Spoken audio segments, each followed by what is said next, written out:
The DeOrr Kunz Jr. mystery. What happened to baby Dior? Family camping trips are supposed to be about creating memories.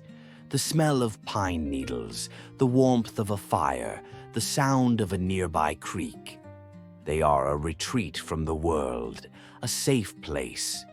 But for one family, a trip into the remote Idaho wilderness on July 10th, 2015, would become the beginning of an unending nightmare. This is the story of a 2-year-old boy with blonde hair and bright eyes who was surrounded by family one minute and gone the next. A mystery that starts with a 20-minute window and ends with a complete, terrifying silence. The place was the Timber Creek Campground, deep in the mountains of Idaho. 2-year-old DeOrr Kunz Jr. was there with the people who were supposed to protect him.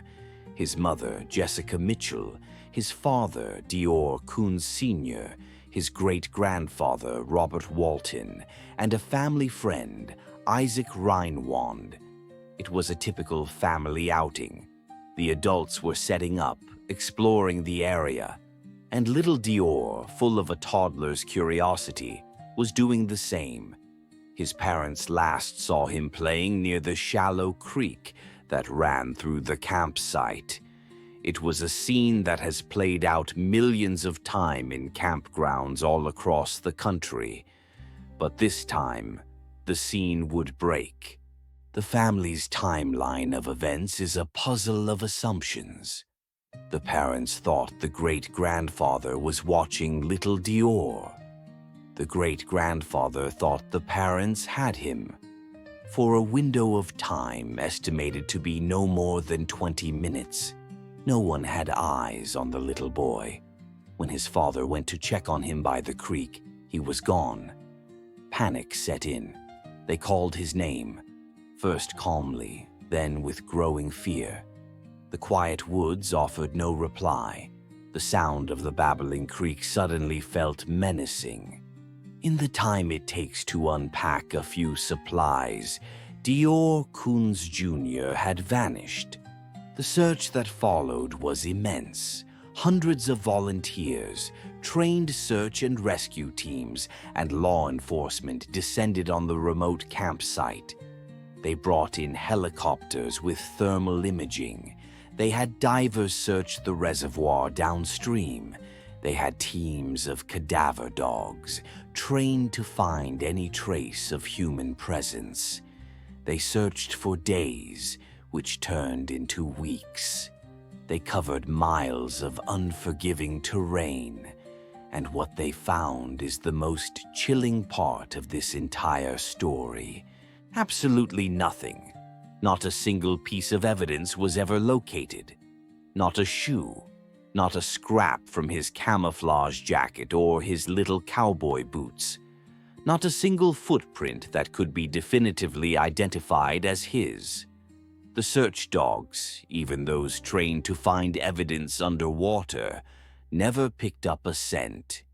It was as if a ghost had been at the campsite, as if he had simply evaporated into the mountain air. With no evidence of an accident, an abduction, or an animal attack, investigators had to turn their focus from the mountains to the campsite itself. They began to scrutinize the stories of the only 4 witnesses: the parents, the great-grandfather, and the family friend. And that's when the case took a dark turn. Investigators announced they couldn't verify the family's timeline. Their stories were inconsistent, changing over the course of multiple interviews. The timeline began to unravel. Law enforcement publicly stated they believed the family knew more than they were saying.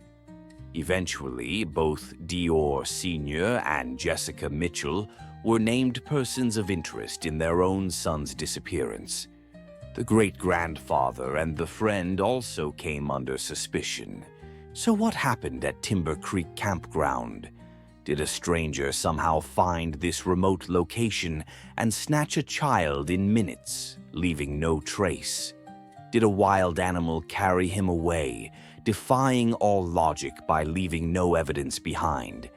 Or, as investigators fear, did something tragic happen at that campsite, witnessed only by the 4 adults who were there? And the story of a wandering toddler was created to hide a terrible secret. To this day, no arrests have ever been made. No charges have been filed. It is a puzzle where all the essential pieces are missing. All that remains is the location, the whispers of what might have happened, and the heartbreaking reality that a 2-year-old boy is still gone. The Idaho wilderness keeps its secrets well, and somewhere out there, the truth about what happened to DeOrr Kunz Jr. lies in silence. This is one of the most frustrating and heartbreaking cases in recent memory. What do you think is the most likely scenario? Let me know your respectful thoughts below. Thank you for joining our campfire, and if you want to explore more cases that defy explanation, please consider subscribing.